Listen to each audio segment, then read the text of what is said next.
So welcome guys on the platform of EcoStudy. This is your part second of your CodeNet model lecture. In this part, we are going to discuss about a Stackelberg model and the Burton model. Okay.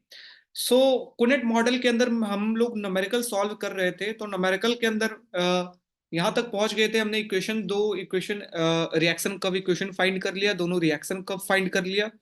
अब हमें अगर कुन्नेट equilibrium चाहिए या Nash equilibrium चाहिए, कुन्नेट Nash equilibrium, तो वो कौन सा पॉइंट होगा? This point is a Cournot Nash equilibrium. ये जहां पे इंटरसेक्ट करते हैं, इंटरसेक्ट करेंगे तो आपका दो आपका इक्वेशन है। एक तो आपका है 9Q1 plus word 4.5Q2 is equal to 18। दूसरा क्या है? 4.5Q1 plus 9Q2 is equal to 18। ये दोनों रिएक्शन कर्व का इक्वेशन है।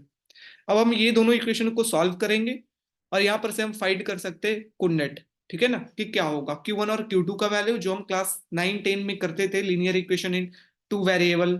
तो वही हमारा काम करना है यहाँ पे। हम इसे और शॉर्ट करके इक्वेशन बनाते हैं, दोनों में 4.5 को कॉमन लेते हैं। ठीक है ना, 4.5 अगर कॉमन ले तो ये कितना हो जाएगा? 2Q1 plus Q2 is equal to 4.5, ये 4 टाइम आएगा।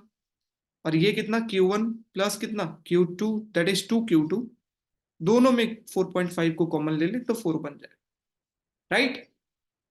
अब हम किसी में भी लाइक हमें Q1 का वैल्यू अगर चाहिए तो इसमें 2 से मल्टीप्लीकेशन कर, ऊपर वाले में। तो ये क्या बन जाएगा? 4Q1 plus 2Q2 is equal to 18, right.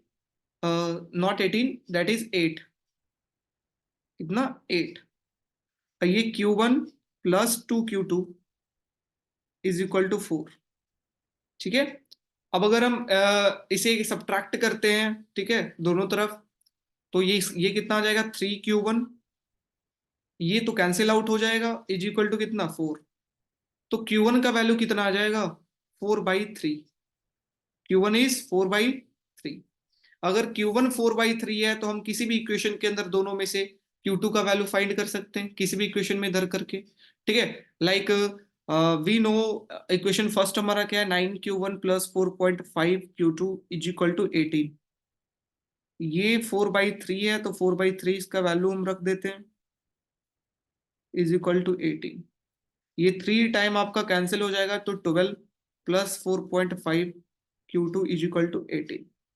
इधर आएगा तो 4.5Q2 is equal to what? 18 minus 12, that is 6। ठीक है, ये अगर करेंगे तो 6, 4.5 पॉइंट हटाएंगे तो ऊपर 0। तो 60/45, तो 15 4 जा 60, 15 3 जा 45, तो 4/3 इज योर Q2। तो 3/4 आपका Q1 है, Q2 कितना है? 4/3।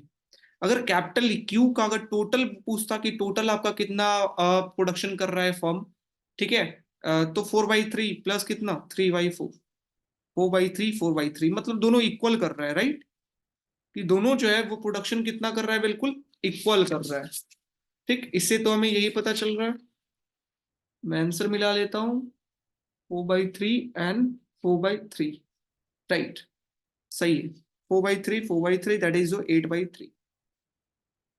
ओके, अब हमें प्राइस लेवल अगर पता करना है, वी नो प्राइस गिवन था कितना, हमारा प्राइस लेवल गिवन था, आपका इक्वेशन जो था प्राइस लेवल का वो कितना था? 20 माइनस 4.5Q, कैपिटल Q। यहाँ पर कैपिटल Q का वैल्यू फाइंड कर सकते हैं, निकाल सकते हैं कि कैपिटल Q आपका कितना है। ठीक, तो कैपिटल Q अगर आप पता करते हैं तो आपका कितना है कैपिटल Q? अभी आपने निकाला है 8 × 3, 8 × 3। इसे अगर आप कैलकुलेट करें, ये अगर आप कैलकुलेट करें इसे, तो आपका जो आ जाएगा P का वैल्यू, वो आ जाएगा कितना? 8। कितना? 8। सो 8 इज जो P का वैल्यू। ऐसे भी देख सकते हो, 4.5 से अगर मल्टीप्लीकेशन करें, 8 5 जा 40, 8 8 4 जा 32, 4 36/3 माइनस 20। ये 3 टाइम कितना जाएगा? कितना टाइम 3 से जाएगा? ये 12, 12 3 जा 36, तो 20 माइनस 12 दैट इज योर 8। तो P का वैल्यू कितना है? 8। कुछ नहीं किए हम लोग, दोनों इक्वेशन गिवन था, रिएक्शन नंबर 1 रिएक्शन नंबर 2 का इक्वेशन, दोनों को हम क्या किए? दोनों में से 4.5 को कॉमन लिए और इक्वेशन को शॉर्ट बनाए। ऊपर में 2 से मल्टीप्लीकेशन किए ताकि आपका एक टर्म कैंसिल हो जाए जो पहले करते थे। तो Q1 का वैल्यू आ गया 4/3। Q1 का वैल्यू को हमने पुट किया किसी भी दोनों इक्वेशन में से किसी में से पुट किया 4/3। तो Q2 भी आ गया 4/3। तो कैपिटल Q कितना आ गया, दोनों को ऐड कर दीजिए, दोनों को ऐड कर दीजिए, 4/3 दैट इज 8/3। प्राइस पता करना है तो हमारा गिवन था डिमांड फंक्शन, उसके अंदर हमें पुट कर देना है। तो P का वैल्यू कितना आ गया 8। अगर प्रॉफिट हमें पता करना है, पूरा प्रॉफिट, ओवरऑल प्रॉफिट कि कितना हुआ फर्म को, तो price overall quantity minus what, total cost, right. So अगर फर्म वन का अगर प्रॉफिट देखते हैं तो प्राइस आपका कितना है 8, Q1 का वैल्यू कितना है 4/3, टोटल कॉस्ट आपका कितना है 2 इंटू Q1 कितना 4/3। ये अगर आप करेंगे तो 32/3 माइनस कितना 8/3। ठीक, ये अगर आप करेंगे तो आपका कितना आ जाएगा, दैट इज 24/3। 32 में से 8 जाएगा तो 24 बचेगा, दैट इज 8। 8 3 24। तो पाई 1 का वैल्यू कितना 8। वैसे ही पाई 2 का भी वैल्यू आप निकाल सकते हैं कि कितना प्रॉफिट होगा सेकंड वाले फर्म के लिए। गेटिंग। तो मैंने कंप्लीट आपको एक कुनेट मॉडल का एक न्यूमेरिकल बता दिया जो आपको मैक्सिमम क्वेश्चन पूछ सकते हैं। बताइए रिएक्शन कर्व का इक्वेशन क्या होगा फर्स्ट फर्म के लिए, सेकेंड फर्म के लिए, कुनेट इक्विलिब्रियम कहां पर होगा, नैश इक्विलिब्रियम, कुनेट नैश इक्विलिब्रियम कहां पर होगा जहां दोनों इंटरसेक्ट करेंगे, कैसे दोनों इंटरसेक्शन को हम फाइंड करेंगे, लीनियर इक्वेशन इन 2 वेरिएबल जैसे सॉल्व करते थे। Q1 Q2 का वैल्यू आ गया। अगर इसके बाद प्राइस पूछे तो बस Q1 जो आपका कैपिटल Q है उसको पुट कर दीजिए Q1 Q2 को ऐड करके, ठीक है, डिमांड कर्व के अंदर। अगर प्रॉफिट पूछे तो प्रॉफिट फंक्शन के अंदर आप जो निकाले हैं उसके अंदर आप वैल्यू को पुट कर दीजिए, ठीक है। तो इस तरीके से आप कुनेट से न्यूमेरिकल इस तरीके से मैक्सिमम जो है ऐसा आपका न्यूमेरिकल आ सकता है। Any problem, any problem? आपने इक्वेशन को इक्वेट कैसे किया फिर वहां पे जो आपने मतलब। हमने तो ये हाँ ये दो reaction curve, this is the two. Equation of reaction curve. हाँ हाँ यस सर। एक के लिए सॉल्व करो, Q को हटा दो, Q2 को हटाना है तो ऊपर में 2 से मल्टीप्लीकेशन अगर करते हैं, किसी को जो तुम्हारा मन करे, जब बचपन में करते थे यार कि ऊपर वाले को हाँ क्या हाँ 2 यस। से मल्टीप्लीकेशन करो। Getting my point? ठीक है, यहाँ पे 4.5 हमने कॉमन खींचा है, 4.5 कॉमन, तो यहाँ पर 9 का 2 बच जाएगा, 4.5 का 1 बच जाएगा और 18 का 4 बच जाएगा।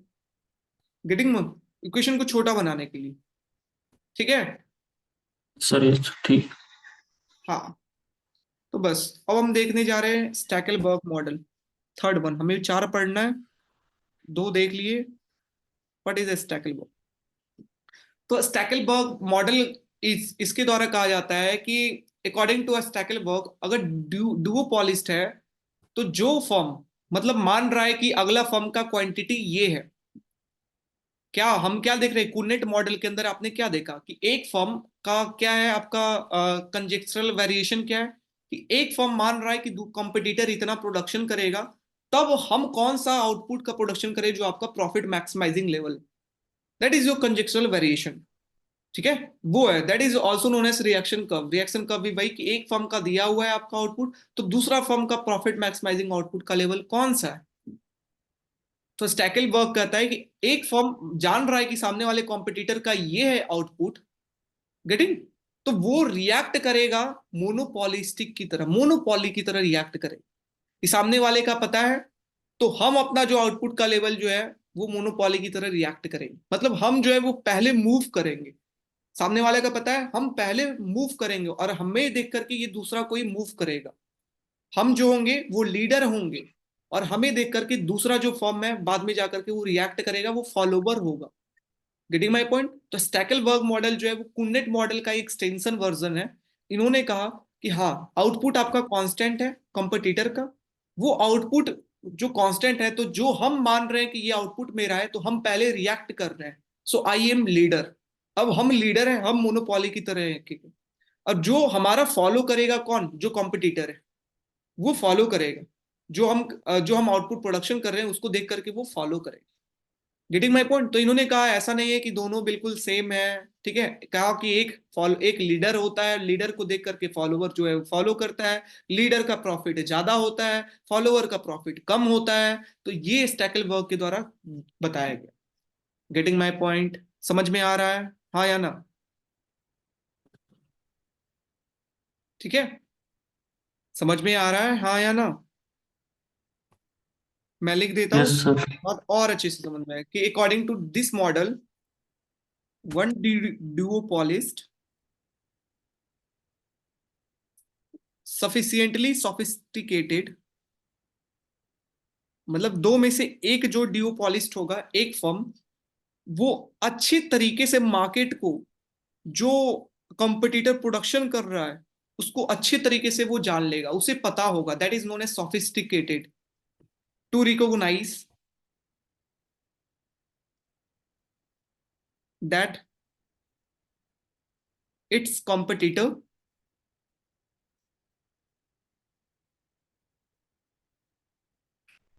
acts on coordinate assumption, acts on coordinate assumption।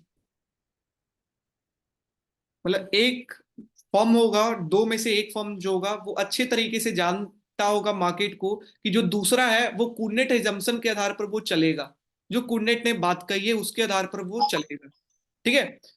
फिर उसके बाद दिस रिकॉग्नाइज, जो सोफिस्टिकेटेड फर्म है वो क्या रिकॉग्नाइजेशन करेगा, this recognisation allow the sophisticated firm, sophisticated firm to determine the reaction curve, to determine the reaction curve of competitor.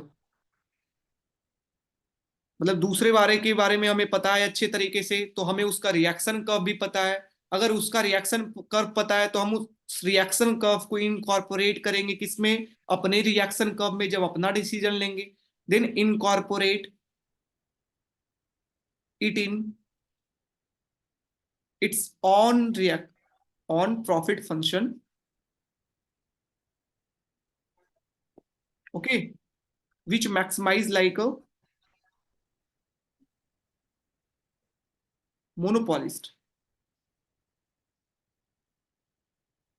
ठीक है, तो इतना लंबा चौड़ा तो यहाँ पे आपका हो गया, इसका पूरा अच्छे तरीके से इंट्रोडक्शन। इसका मतलब क्या है कि एक डुओपोलिस्ट अगर मार्केट है तो उसमें में से एक जो फर्म होगा वो अच्छे तरीके से कॉम्पिटिटर के बारे में जानता होगा, वो अच्छे तरीके से समझेगा, हाँ वो कुनेट के आधार पर चलेगा, जो कुनेट ने बात कही है, जो एजम्पशन है कुनेट का, वो एजम्पशन को फॉलो करते हुए वो चलेगा, और वो उसका रिएक्शन कब जानता होगा।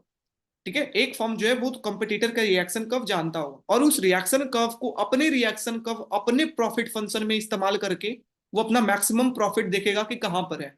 लाइक अ मोनोपॉली, मोनोपॉली अपना मैक्सिमम प्रॉफिट देखेगा कहां पर है, उस तरीके से रिएक्ट करेगा, सामने वाले का पता है हमारा रिएक्शन कर्व क्या है।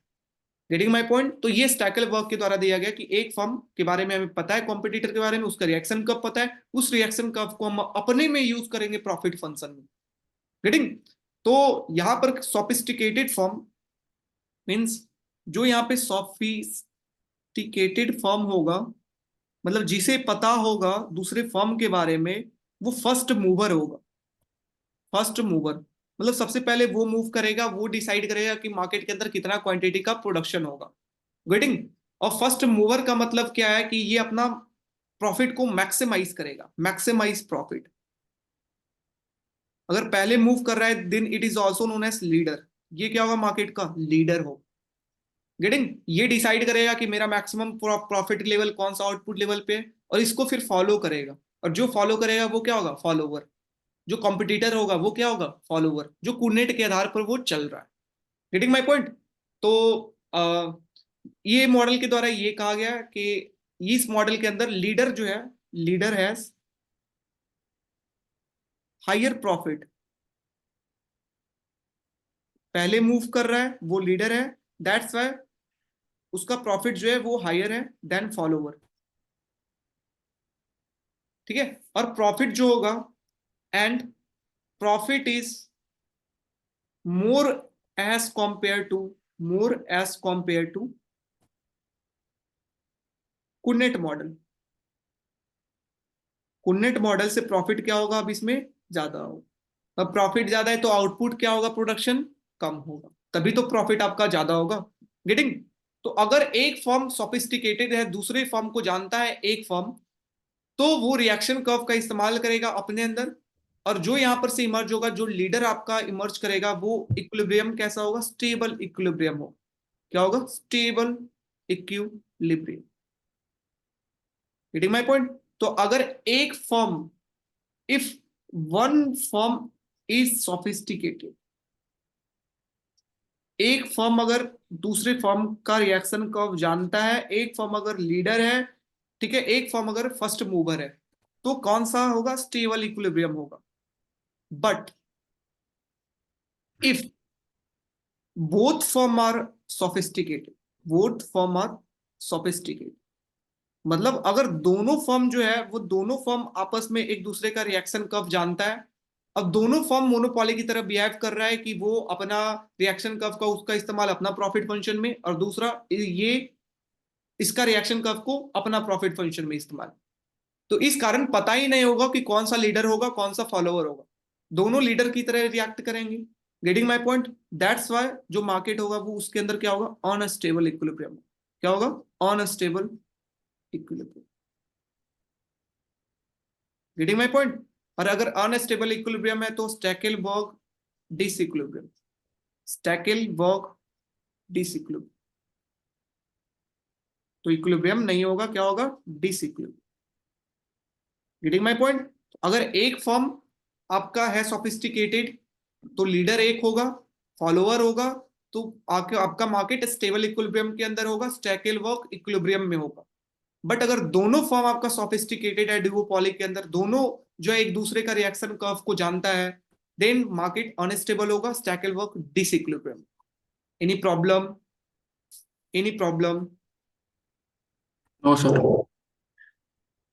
Next, implication of a Stackelberg model.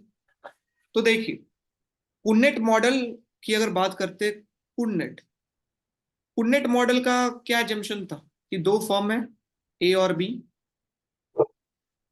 और दोनों फॉर्म जो है आपस में दूसरे का रिएक्शन नहीं जानते, मतलब अगला रिएक्ट क्या कर रहा है, कॉम्पिटिटर किस तरीके से रिएक्ट कर रहा है इस टाइम पे, वो नहीं जानते। वो आउटपुट को क्या मान लेते कुनेट मॉडल के अंदर कि Q2 का आउटपुट कांस्टेंट है, ठीक है, वो Q2 को नहीं देख रहे हैं क्या चेंज कर रहा है क्या नहीं कर रहा है, तो वो आंख बंद कर रखे हैं बिल्कुल। Getting? That is known as neb behaviour, neb behaviour, ठीक है, कि अगर एक बार चेंज भी कर रहा है फिर भी वो अपना फिक्स रख रहे हैं। गेटिंग? नेब बिहेवियर का अगर बात करें, that is do not learn from past mistake, do not learn from past mistake, that is means नेब, पिछली बार जो गलती किया था फिर से वो गलती दोहरा रहे हैं, कि फिर से उसे नहीं देख रहे हैं, क्वांटिटी को फिक्स कर दे रहे हैं। बी भी क्या था, दोनों फर्म क्या था, दोनों फर्म नेब बिहेवियर, दोनों फर्म सेम जैसे, नहीं देख रहे हैं दूसरे के बारे में, ठीक है, अपना वो आउटपुट फिक्स करके अपना वो देखते हैं कि कितना होगा प्रोडक्शन, कितना हमारा profit maximising level of output है। स्टैकल वर्क की बात करते हैं, what is the difference in Stackelberg? Stackelberg में एक तो फॉर्म आपका लीडर होगा और दूसरा फॉर्म जो होगा वो फॉलोवर होगा।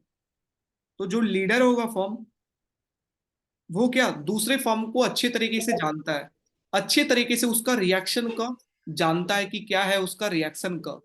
दैट्स वाई फॉर्म जो होगा डू नॉट नाइव बिहेवियर, इसका जो बिहेवियर है वो नाइव नहीं है, ये सारा मिस्टेक को देख करके काम करता है और उसका रिएक्शन कब जानता है।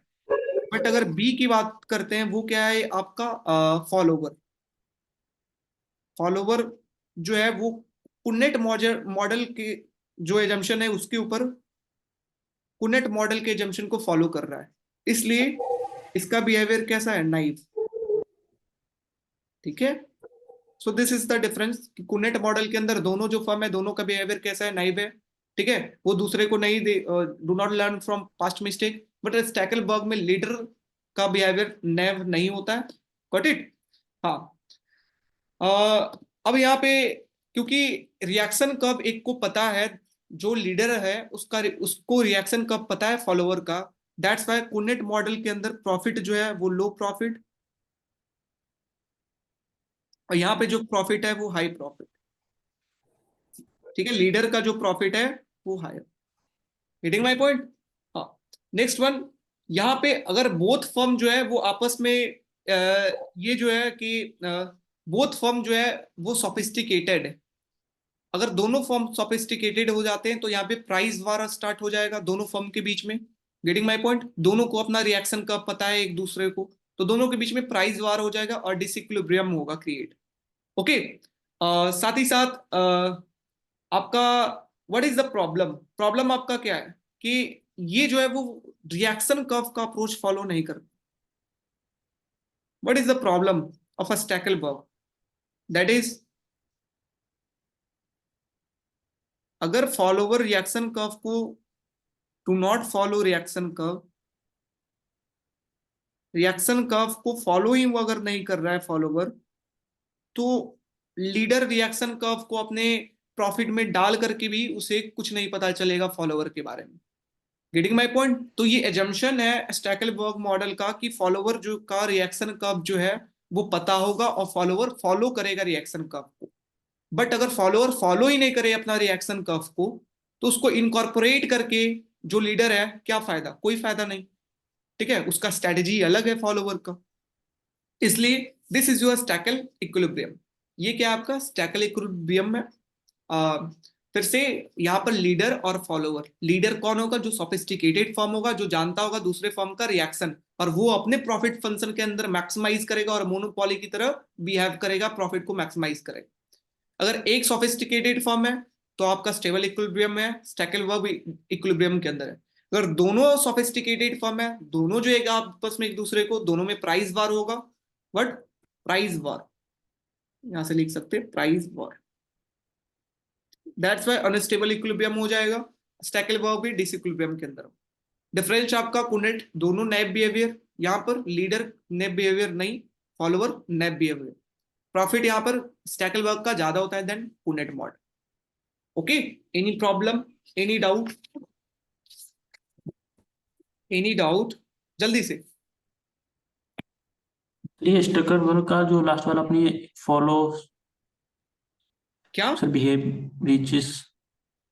नीचे ये प्रॉब्लम? हाँ हाँ सर प्रॉब्लम ये वाला। कौन सा फिर से? सर ये problem problem it follow it does not follow the देखो, रिएक्शन का मतलब। देखो स्टैकलबर्ग का मॉडल क्या है? ये कहता है कि एक जो होगा वो सोफिस्टिकेटेड फॉर्म होगा, जिसे पता होगा दूसरे दूसरे फॉर्म का रिएक्शन, कॉम्पिटिटर का रिएक्शन कब पता होगा, और यस उसका सर। यूज करेगा अपने प्रॉफिट हाँ फंक्शन के अंदर। ठीक है, अपने प्रॉफिट फंक्शन की में यूज करके अपने प्रॉफिट को मैक्सिमाइज करेगा। अब अगर फॉलोवर का रिएक्शन कब आपको पता है कि आपके कॉम्पिटिटर का ये रिएक्शन कब है, लेकिन लेट सपोज वो कॉम्पिटिटर उस रिएक्शन कब को फॉलो ही नहीं करे, वो दूसरे अप्रोच से चले, तो आपको पता होने का भी क्या कुछ फर्क पड़ता है? कोई फर्क नहीं पड़ता। Getting my point? So that is the problem कि यस अगर फॉलोअर नहीं, अगर अपने रिएक्शन कर्व को फॉलो कर रहा है तो हम बता नहीं सकते। समझ रहे हो? Yes sir. Hmm. Next one, अब हमें क्या, एक स्टैकलबर्ग का हम न्यूमेरिकल देख ले, बताओ। यस सर देख लीजिए सर बिल्कुल ओके। इम्पोर्टेंट हो तो। Okay, let's see numerical. वैसे सर इसका ग्राफ तो सर सेम ही होगा ना सर, जो अपने अपने अब किया नेस इक्विलिब्रियम का हाँ हाँ दोनों हाँ हाँ, का बिल्कुल स्ट्रक्चर वर्क। बिल्कुल बिल्कुल बिल्कुल। बस यहाँ पे क्या होगा कि जो रिएक्शन कब आपका, आप फॉर्म वन का निकालते थे, लेट सपोज फॉर्म वन जो है वो फॉलोवर है। फॉर्म वन क्या है? फॉलोवर है। दोनों फॉर्म का यस आपने सर। रिएक्शन कब निकाला था पिछला बार आपने? लेट सपोज फॉर्म वन आपका क्या है? हाँ फॉलोवर है। तो फॉलोवर होने के यस बाद आपका क्या होगा? यहाँ पे बोला है कि फॉलोवर का रिएक्शन कर्व को इनकॉर्पोरेट करेगा कौन? लीडर। तो जो फॉर्म टू अगर लीडर है, तो लीडर का जो हम इक्वेशन लिखेंगे उसके अंदर हम फॉर्म 1 का रिएक्शन कर्व को पुट करेंगे ला करके। Getting my point? यहाँ पर जो लीडर जो फॉलोअर है उसका रिएक्शन कर्व को हम लीडर के जो प्रॉफिट फंक्शन है उसके अंदर ला करके पुट करेंगे, ठीक है। उसके बाद हम प्रॉफिट मैक्सिमाइजिंग लेवल देखेंगे डिफरेंशिएट करके। But it okay. So let right, हम लिखते हैं कि let suppose your firm 1 is leader. Firm 1 आपका क्या है? लीडर है, ठीक है। Firm 1 is your leader and firm 2 आपका जो है वो क्या है? फॉलोवर,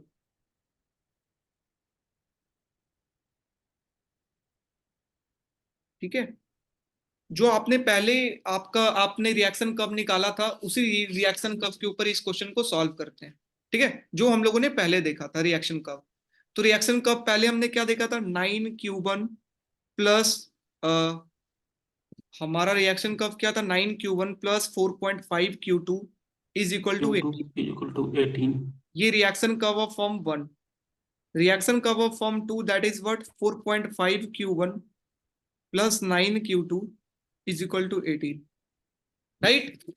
सो ये हमारा दो रिएक्शन कर्व है, पहले से आपका गिवन है। अब हमें क्या करना है? स्टैकेलबर्ग निकालना है, स्टैकेलबर्ग इक्विलिब्रियम, जहां पे फॉर्म 1 क्या है? लीडर, फॉर्म 2 क्या है? फॉलोवर, ठीक है। तो सबसे पहले हमें लिख स्टेप नंबर 1 क्या? Right reaction curve of follower. Follower का जो रिएक्शन कर्व है उसे आप लिखें। फॉलोवर कौन है? फॉर्म 2। तो फॉर्म 2 का रिएक्शन कर्व क्या है? 4.5 4.5 Q1 9Q2 plus is equal to 8। What it? Let suppose हम 9 दोनों तरफ हम 9 क्या लेते हैं? कॉमन लेते हैं। तो इधर अगर 9 कॉमन लेंगे तो ये 9 का कितना है? 0.5Q1 लिख सकते हैं, राइट। Q2 लिख सकते हैं। Q2 और ये is equal to ये कितना आएगा? इधर 9 अगर कॉमन इस इक्वेशन से ले तो ये 9 कैंसिल आउट होकर के कितना आ जाएगा? 2, 2। राइट। सो 9 अगर कॉमन दोनों तरफ से लेते हैं तो आपका ये इक्वेशन आ गया। हम इक्वेशन को बस स्मॉल बना लिए, छोटा बना लिए, कुछ नहीं किए, छोटा। Okay, so this is the reaction curve of follower. Follower का रिएक्शन कर्व, और फॉलोवर कौन है? Form second.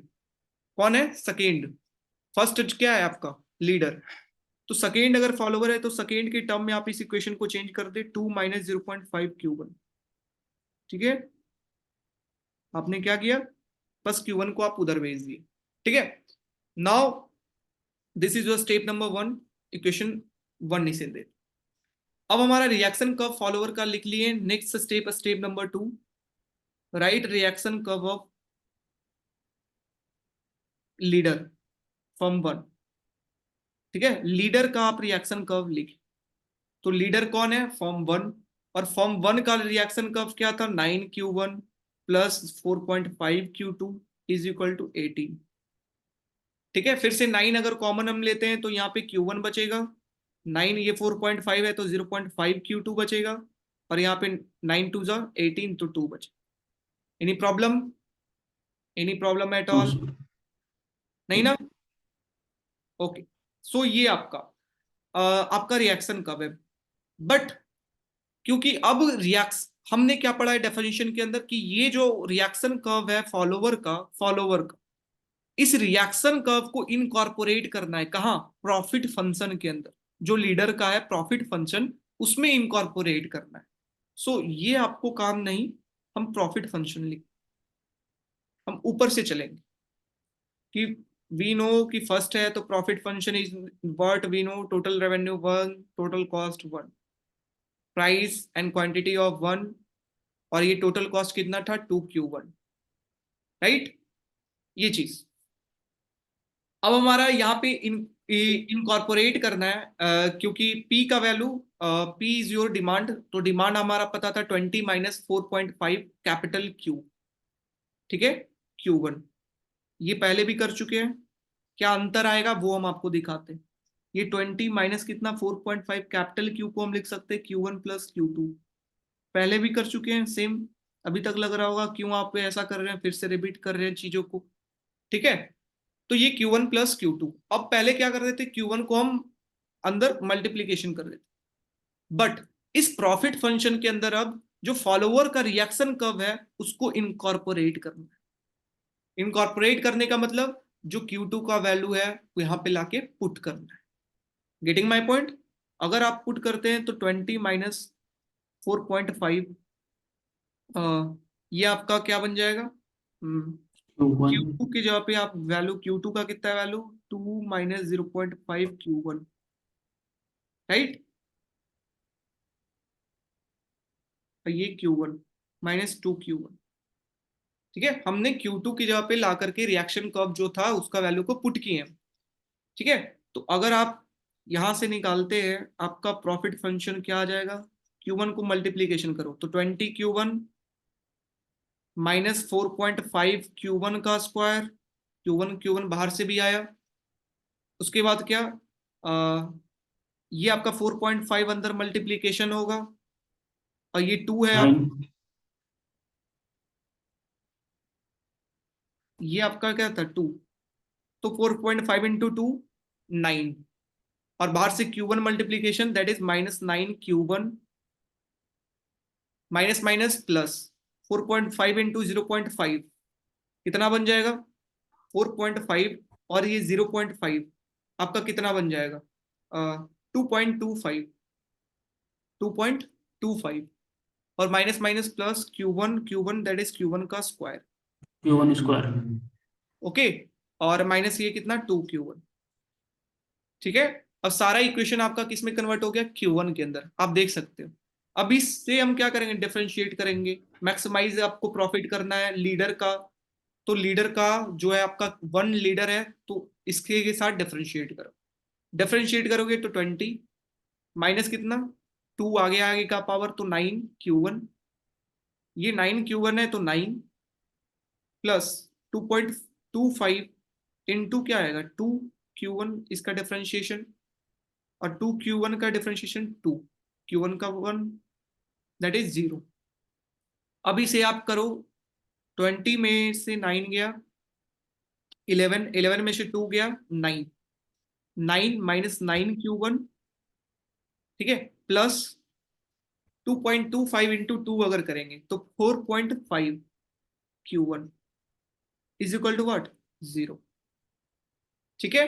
अब यहाँ पर 9 माइनस 9 प्लस 4.5 आपका कितना आ जाएगा, -4.5 Q1 is equal to what 0। So 0 9 is equal to कितना 4.5 Q1, ये कितना टाइम 2 टाइम, तो Q1 का वैल्यू कितना आ गया 2। सो दिस इज जो लीडर का जो क्वांटिटी का जो प्रोडक्शन होगा वो कितना होगा 2, कितना 2, राइट। तो ये आपका लीडर का होगा। गेटिंग? अब अगर फॉलोवर का देखना है कि फॉलोवर कितना क्वांटिटी का प्रोडक्शन करेगा, तो वी नो फॉलोवर के लिए अभी कुछ हमने रिलेशन निकाला था इक्वेशन नंबर 1 से, Q2 is equal to 2 minus 0.5 Q1, Q1 का वैल्यू कितना है आपका 2, सो 2 माइनस 0.5 इंटू 2 दैट इज 1, तो Q1 का वैल्यू 2, सॉरी Q2 का वैल्यू कितना 1, तो फॉलोवर जो क्वांटिटी का प्रोडक्शन करेगा वो कितना है 1, और लीडर जो करेगा वो कितना है 2। गेटिंग? इस तरीके से। लेकिन हमें प्रॉफिट देखना है कि प्रॉफिट कितना है, ठीक है। तो प्रॉफिट के लिए हम क्या, प्रॉफिट के लिए हमें प्राइस पहले निकालना होगा, तो प्राइस के लिए क्या जानते हैं, डिमांड फंक्शन जो गिवन था, कैपिटल Q को Q1 प्लस Q2 हम लिख सकते हैं, तो Q1 प्लस Q2 कितना आ गया 2 प्लस 1 3, अगर 3 से इसे मल्टीप्लीकेशन करें तो 5 15 13, तो 13.5, 13.5 इसे अगर करेंगे तो 6.5 इज योर प्राइस, प्राइस आपने निकाल लिया है कितना 6.5।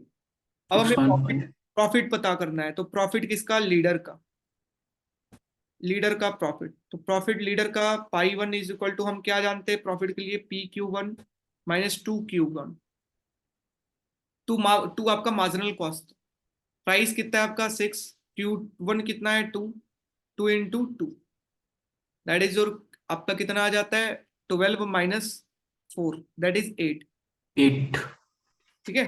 तो आपका ये ये 6.5 है, नॉट 6। प्राइस कितना है? 6.5 इंटू 2 माइनस 2 इंटू 2, सो 13 और वहां पे माइनस 4 दैट इज 9। 9। तो आपका प्रॉफिट कितना आ गया? 9। किसका? लीडर का। फॉलोवर की अगर बात करते तो फॉलोवर के लिए आपका प्रॉफिट फंक्शन PQ2 माइनस कितना? 2Q। प्राइस कितना है? 6.5। क्वांटिटी कितना फॉलोअर प्रोडक्शन कर रहा है? 1 1। इंटू 6.5 माइनस 2 अगर करेंगे तो 4.5। सो देख सकते हो प्रॉफिट किसका ज्यादा है? लीडर का देन फॉलोअर। बोलो। टोटल प्रॉफिट कितना है? तो 9 प्लस 4.3, और ये आपका कितना आ जाएगा? लगभग 30। 3.5। This is your total profit, right. अगर कुन्नेट मॉडल का प्रॉफिट की बात करते हैं कुन्नेट मॉडल के साथ, तो कुन्नेट मॉडल का प्रॉफिट 8 आ रहा था, ठीक है, एक फॉर्म का। ठीक, और यहाँ पे देख सकते हो लीडर का जो प्रॉफिट है वो कितना आ रहा है? 9 आ रहा है। तो ये दैट, यहाँ पर 4.5 है ना, तो यहाँ पर हाँ 13.5 हाँ हाँ, होगा। 4.5, 4.5, sorry, got it. So that's why यहाँ पे लीडर का प्रॉफिट कुन्नेट मॉडल से भी ज्यादा है प्रॉफिट। ओके, सो इस तरीके से हम न्यूमेरिकल सॉल्व करेंगे किसका? स्टैकलबर्ग मॉडल का। कुछ नहीं करना है, जैसे हम कुनेट मॉडल का न्यूमेरिकल सॉल्व करेंगे वैसे ही सॉल्व करेंगे, बट यहाँ पे जो फॉलोअर का रिएक्शन कर्व है उसको पुट करना है ला करके कहा प्रॉफिट फंक्शन जो है लीडर का। जो प्रॉफिट फंक्शन है लीडर का उसके अंदर आपको Q2 का वैल्यू बस पुट किया, बस सारा Q1 के अंदर आ गया इक्वेशन। Q1 के साथ डिफरेंशिएट करो, इक्वेट करो जीरो के साथ, आपका Q1 का वैल्यू आ जाएगा। Q2 पता कर लो, ठीक है, Q1 Q2 पता चल गया, प्राइस पता चल जाएगा, प्रॉफिट पता चल जाएगा। Any problem? Any problem? No sir. Sir. नहीं ना? No sir. ओके, सो अब हम नेक्स्ट पार्ट के अंदर देखेंगे बर्टेड मॉडल। लास्ट मॉडल है बर्टेड मॉडल। ओके, हाँ, अभी सर अभी हाँ जी। तो कल